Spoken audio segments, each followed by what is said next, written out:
আলাইকুম। সবাই কেমন আছেন? আমি ভাইবা জেনারেলের সিও সচিব চেয়ারম্যান মহাপরিচালক মোহাম্মদ আনিসুল ইসলাম প্রতীক বলতেছি। ঠান্ডা কিন্তু পড়ে গেছে গ্রাম অঞ্চলে এবং ঢাকা শহরে, আবারও কিন্তু শৈত্যপ্রবাহ শুরু হয়ে গেছে। এই শৈত্যপ্রবাহের ঠান্ডার মধ্যে কিন্তু আমরা চা পান করে থাকি। তা যদি ভাইবা জেনারেলের চা হয়ে থাকে তার আর কোনো কথা নাই। তারপরে ঠান্ডার মধ্যে খিচুড়ি খেতে মন চায়, খিচুড়ি খেতে হলে সরষের তেল এবং ঘি লাগে। তা যদি ভাইবা জেনারেলের হয়ে থাকে তার আর কোনো কথা নাই। তারপরে বিভিন্ন ধরনের ভর্তা খেতে মন চায়, খিচুড়ির সাথে ভর্তা খেতে ঘি লাগে, সরষের তেল লাগে।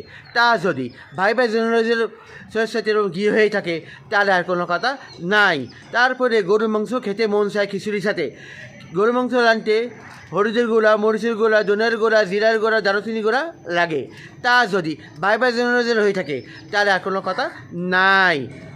অর্ডার করার নিয়ম, আমার ইনবক্সে আপনার নাম, কী কী পরিমাণে জিনিস নেবেন উল্লেখ, ঠিকানা দিবেন, ইনশাল্লাহ পেয়ে যাবেন খাঁটি মানের খাঁটি পণ্য।